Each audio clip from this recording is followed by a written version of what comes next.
दोस्तों good time सी एक बार फिर से आप सभी का स्वागत है। मैं आपका दोस्त अब्दुल हमीद और आज अपने एमएलएम ज्ञान पेज पर आप सभी का स्वागत करता हूं। और आज एक हम खास टॉपिक को लेकर यहां पर बात करेंगे, जो कि है कि हम ऐसे कौन से काम करें जिससे जो हमारी टीम में नए लोग जो ज्वाइन हो वो हमारी टीम को कभी भी छोड़ कर ना जाएं। जी हाँ दोस्तों, तो ये बहुत ही बड़ा मुद्दा है और इसको समझने की भी ज़रूरत है और साथ साथ हमें इसे डुप्लिकेट करने की ज़रूरत है। जैसा कि ये माना जाता है और कहा जाता है बार बार कि जो नेटवर्क मार्केटिंग बिजनेस है वो हमारा एक डुप्लीकेशन का बिजनेस है। यानी कि जो आप सीखते हैं उसको आपको अपनी टीम में डुप्लिकेट करना होता है। अगर आप बहुत ही अच्छे से अपनी टीम में उसको डुप्लिकेट कर पाएंगे तो यकीन मानिए आपका बिजनेस कभी भी स्लो नहीं होगा, हमेशा आगे बढ़ता रहेगा, ऊंचाइयों तक पहुंचता रहेगा। तो दोस्तों, किन कारणों से हमारी टीम डुप्लिकेट नहीं हो पाती? या तो कहीं ना कहीं हमारे अंदर जो है उन तक पहुंचाने के लिए डिटेल नहीं होती, नॉलेज नहीं होती, या हमारे पास उनके लिए समय नहीं होता, या फिर हम उनको टाइम स्पेशली नहीं दे पाते।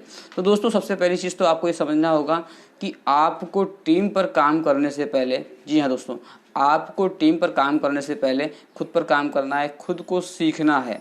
खुद को सिखाने के लिए आप यूट्यूब का माध्यम से सीख पाएंगे। आप बहुत बड़े बड़े लीडर्स से टच में रहकर सीख पाएंगे। बहुत अच्छी अच्छी मोटिवेशनल बुक्स पढ़कर आप सीख पाएंगे और मीटिंग्स प्रोग्राम्स को अटेंड कर सीख पाएंगे। जैसा कि एक दौर चल रहा है आज, जो कि कोविड-19 का दौर है और जिससे पूरा भारतवर्ष जूझ रहा है। दोस्तों, इस दौर में भी एक बहुत ही अच्छा माध्यम है जिसके माध्यम से आप सीख पाएंगे। डिजिटल माध्यम के जरिए बहुत सारे लीडर्स हमारे बीच में फेसबुक पर, यूट्यूब पर, और यहाँ तक कि आपका एक जूम ऐप है, उसके थ्रू बहुत सारे लीडर्स हमें सिखाने का प्रयास करते हैं। लेकिन क्या आप उसको सीखने को तैयार हैं?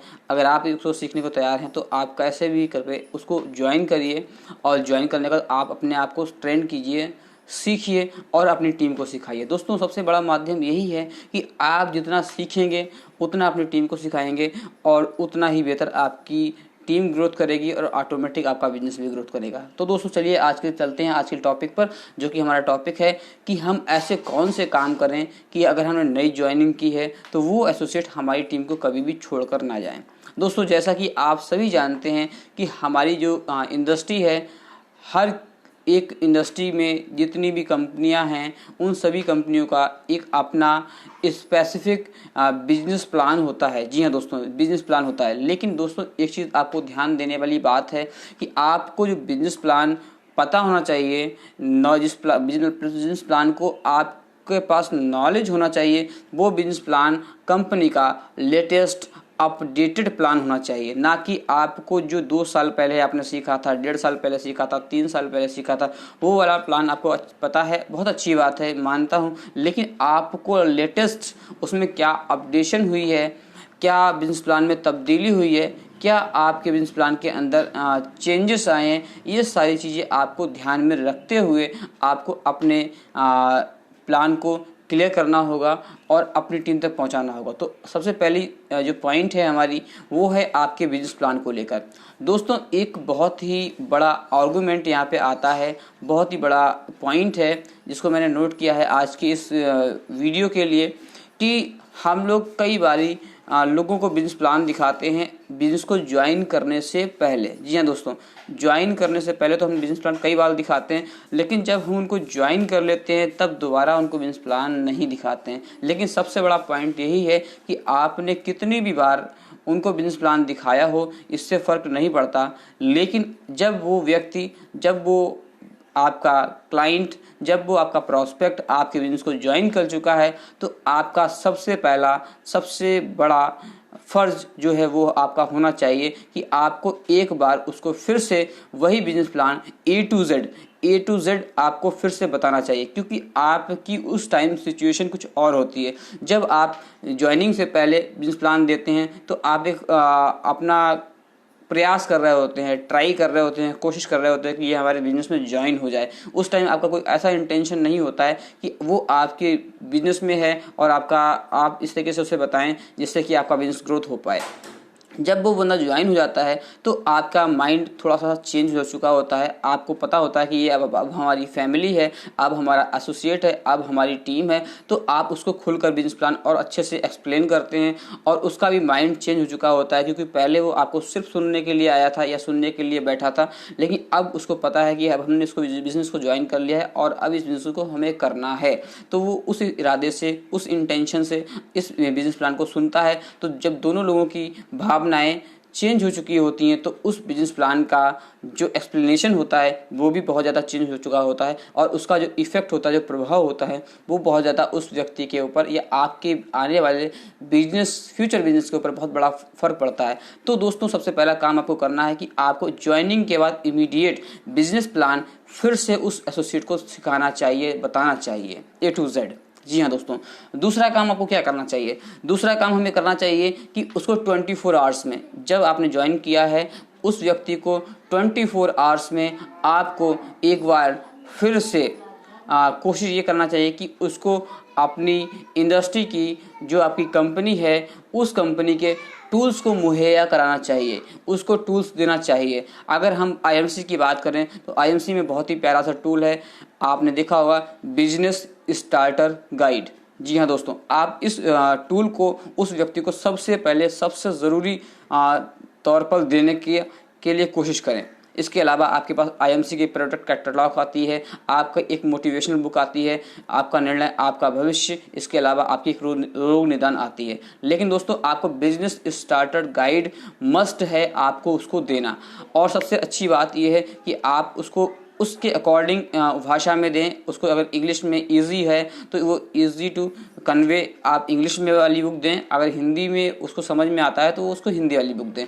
दोस्तों, आपने जो बिजनेस प्लान सिखाया है उसको एक बार बुक में दिखाएं और मिनिमम उस बुक को 5 बार, जी हाँ दोस्तों, उस बुक को या उस बिजनेस प्लान को 5 बार रीड करने के लिए उससे अवश्य बोलें। जी हाँ दोस्तों, ये दूसरा पॉइंट हो गया, यानी कि दूसरा काम आपने कर लिया। दोस्तों, अगला जो पॉइंट हमारा है वो बहुत ही इंपॉर्टेंट पॉइंट है। उसको हम किस तरीके से करेंगे, क्योंकि अगर इस बिजनेस में कहा जाता है कि अगर आपको इस बिजनेस में कामयाब होना है, सक्सेस होना है, तो आपके पास फ्यूल होना चाहिए। फ्यूल, हर गाड़ी को चलने के लिए उसके पास फ्यूल होता है। तो इसमें अगर आपको आगे तक चलना है, आगे तक जाना है, तो आपके पास जो फ्यूल होगा वो होगा आपके ड्रीम्स। क्योंकि ये बिजनेस उन लोगों के लिए है जो ड्रीमर हैं।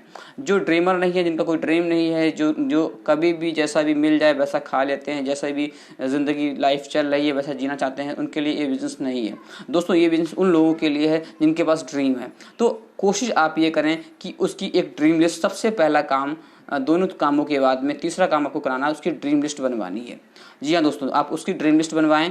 और चौथा जो इम्पोर्टेंट काम है कि जो ड्रीम्स पूरे होने वाले हैं वो होने वाले हैं लोगों से, यानी कि प्रॉस्पेक्ट से। तो आप उसकी एक प्रॉस्पेक्ट लिस्ट भी बनवाएं, कम से कम 150 लोगों की, क्योंकि उसके पास फेसबुक फ्रेंड होंगे, व्हाट्सएप फ्रेंड होंगे, कॉन्टैक्ट लिस्ट होगी। इनमें से उसकी 150 लोगों की लिस्ट बनवाएं और उससे कंटिन्यू उस लिस्ट को बार बार अपडेट करने के लिए, अपनी लिस्ट को बढ़ाने के लिए प्रेरित करें और लगातार उससे इस बात में चर्चा करते रहें।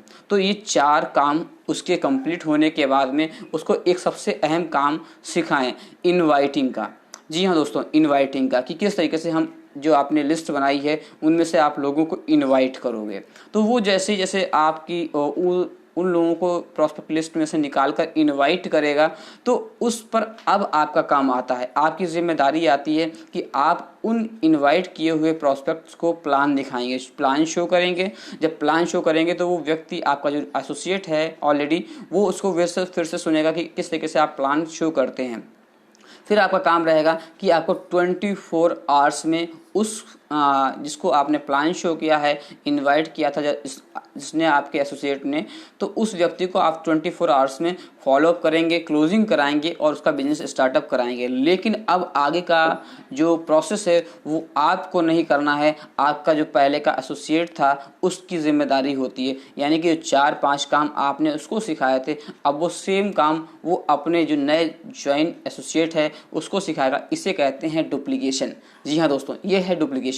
तो अगर यही सेम काम वो करता है, यानी कि जो नया व्यक्ति हमारी टीम में आया है, ज्वाइन किया है, उसके टीम में आया है तो वो एसोसिएट उसको दोबारा से फिर से एक बार प्लान दिखाएगा आपके दिखाने के बाद में, तो उसको प्लान और क्लियर होगा। इस बिजनेस स्टार्टर गाइड उसको दिलाएगा, वो उस बिजनेस स्टार्टर गाइड को 5 बार मिनिमम पढ़ेगा तो उसका प्लान और क्लियर हो जाएगा।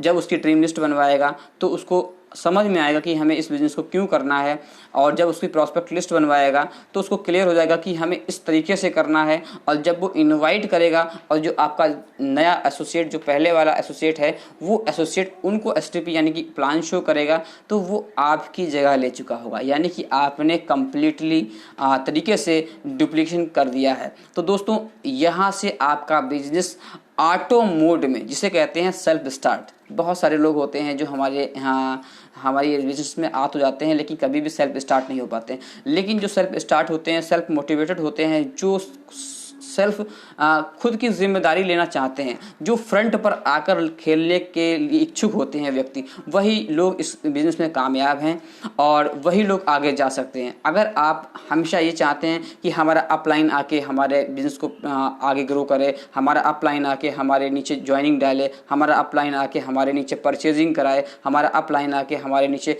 प्लान शो करे, हमारा अपलाइन आके हमारे नीचे मीटिंग्स करे, हमारा अपलाइन आके मेरी टीम को मोटिवेट करे, तो सारा जब काम अपलाइन करेगा आपका, तो जाहिर सी बात है कि जो बिजनेस बढ़ेगा वो आपका नहीं बढ़ेगा, आपकी अपलाइन का बढ़ेगा। जो आपका चेक आएगा, चेक का जो साइज बढ़ेगा वो आपका नहीं बढ़ेगा, आपकी अपलाइन का बढ़ेगा। तो दोस्तों आपको ध्यान ये देना है कि आपको अपलाइन के भरोसे नहीं रहना है, आपको अपलाइन का सपोर्ट ज़रूर लेना है, लेकिन अपने आप को सिखाना है। अपने आप को सिखाने के बाद में आपको अपनी टीम को अपने हैंड ओवर करना है, अपनी रिस्पॉन्सिबिलिटी समझना है, फ्रंट पर आके खेलना है। अगर ये मान लीजिए कि सचिन तेंदुलकर पहले जब उनका स्टार्टअप हुआ था, उन्होंने अगर फ्रंट पर आकर नहीं खेला होता तो क्या वो आज क्रिकेट के आपके महान क्रिकेटर कहलाते?